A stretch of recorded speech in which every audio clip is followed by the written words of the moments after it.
இப்போ நாங்க என்ன சொல்லுவோம்னா, அந்த வீனிங் பீரியட் இருக்கு இல்லையா? அந்த ஒரு 6 மாசத்துக்கு அப்புறம் ஒரு ஒரு உணவா பழக்கும்போது, அந்த பீரியட் வந்து ரொம்ப இம்பார்ட்டன்டான பீரியட்.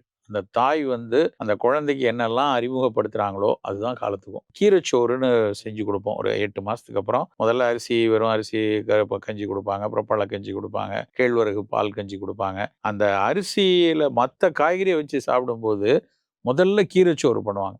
இந்த கீரைச்சோறு நல்ல வெறும் அரைக்கீரை, இல்ல சிறுகீரை ரொம்ப குழைவாக கூடிய, ரொம்ப ஃபைபர் கம்மியா இருக்கிற, அந்த பச்சை வாடை நெறைய இருக்கிற கீரை. எங்க அம்மா சொல்லி எனக்கு ஞாபகம் இருக்கு. இந்த பச்சையா அந்த சிறுகீரைய நல்லா கொஞ்சம் போல நெய் விட்டு புரட்டி குடுப்பாங்க குழந்தைக்கு. அதுல அந்த டேஸ்ட்ட அந்த குழந்தை பழகிருச்சு அப்டின்னா, எல்லா காயும் சாப்பிடும். ஏன்னா, அடிப்படையில எல்லா காயும் வந்து அந்த பச்சைய ஸ்மெல் தான் அந்த குழந்தைக்கு பிரதானமா இருக்கும். பிரெயின்ல அத ஏத்திறணும். அப்ப நம்ம கீரைச்சோற பழக்கணும். அதனால எல்லா காய்கறிகளையும் பழக்குறதுக்கு அந்த குழந்தைக்கு அடிப்படையா ஒரு பசி வேணும்.